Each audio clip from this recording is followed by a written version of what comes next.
திரு நரசிம்மா அவர்களின் காலச்சக்கரம் முடிவுரை. 2007ஆம் ஆண்டு ஜனவரி, சென்னை. பார்வையில்லாதவர்கள் யானையை பார்த்த கதைதான் இது. விண்வெளி பயணத்தில் விபத்து ஏற்பட்டு சாகர் இறந்தான்.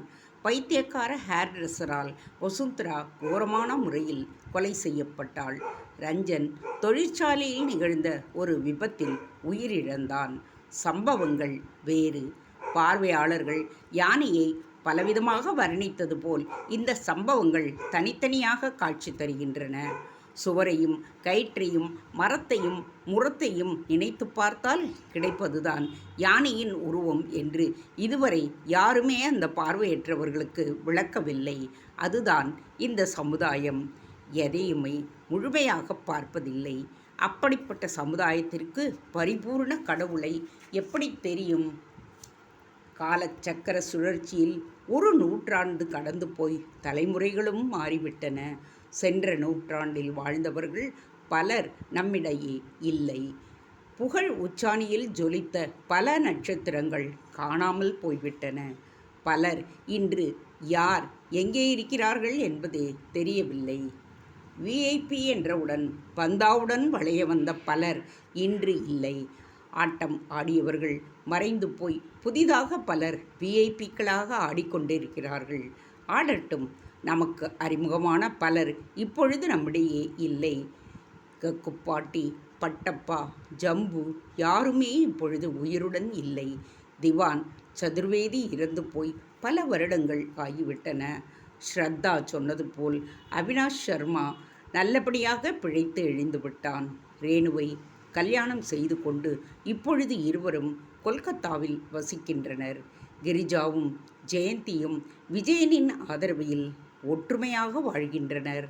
தான் செய்த பாவங்களுக்கு பிராயச்சித்தமாக தன்னுடைய தங்கை ஜலஜாவையே விஜயனுக்கு கல்யாணம் செய்து வைத்தாள் கிரிஜா. நிகும்பளை மூர்த்தத்தை லாடன் யாழ்ப்பாணத்திற்கு கொண்டு சென்று விட்டதாக தெரிகின்றது. இல்லை, அவள் இன்னும் கும்பகோணத்தில்தான் இருக்கின்றாள். அதனால்தான் மகாமகம் காவுகள் பள்ளிக்கூடத்தில் தீ விபத்தில் 129 குழந்தைகளின் துர்மரணம் என்று நிகும்பளை காளியின் மீது பழி போடுகின்றவர்களும் உண்டு. ஸ்ரத்தாவை கடைசியாக ராஜஸ்தானில் பார்த்ததாக சொல்லப்படுகின்றது. அங்கேயே அவள் 1994இல் மரணமடைந்து விட்டதாகவும் சொல்லுகின்றார்கள். சங்குவிடம் ஸ்ரீசக்கரத்தை காஷ்மீர் குஜ்ரேஸ்வரி ஆலயத்தில் திருப்பி பிரதிஷ்டை செய்துவிட வேண்டும் என்று அவள் சத்தியம் வாங்கி கொண்டாளாம். இப்பொழுது சங்கு எங்கே இருக்கிறான் என்று தெரியாது. ஒன்று மட்டும் உறுதி, காஷ்மீரில் அமைதி திரும்பினால் சங்கு அங்கு சென்று ஸ்ரீசக்கரத்தை பிரதிஷ்டை செய்துவிட்டான் என்று புரிந்து கொள்ளலாம். இல்லையென்றால் ஸ்ரீசக்கரம் இன்னும் சங்குவிடம்தான் இருக்கின்றது என்று அர்த்தம். கடைசியாக ஒரே ஒரு கேள்வி, ரேணு ஸ்ரத்தாவிடம் கேட்க மறந்த கேள்வி. ஸ்ரத்தாவை ஜெயன் சக்கரவர்த்தி தன் படுக்கேரை பாவையாக வைத்திருந்த பொழுது அவனுக்கும் அவளுக்கும் பிறந்த குழந்தை யார்? கர்ப்பவதியான வசுந்தராவால் விரட்டி அடிக்கப்பட்டு பவானி தேவின் ஆதரவில் அவள் இருக்கும் பொழுது பிறந்த குழந்தை யார்? காதை கொடுங்கள், யாரென்று சொல்லுகின்றேன். ஸ்ரத்தாவின் பழிவாங்கும் படலத்திற்கு அவ்வப்பொழுது வசதிகள் செய்து கொடுத்து மோத்தி மகாலில் நடக்கும் விஷயங்களை அவளுக்கு அவ்வப்பொழுது தெரிவித்த அந்த குழந்தை யார் தெரியுமா? சுக்கிரதசை அடித்ததால் ஆனந்தமாக பெரிய சுவாமியாகி விட்டாரே, அவரேதான். ஆம், சாகருடன் படித்து இந்தியா வந்த சஜ்ஜன்தான்.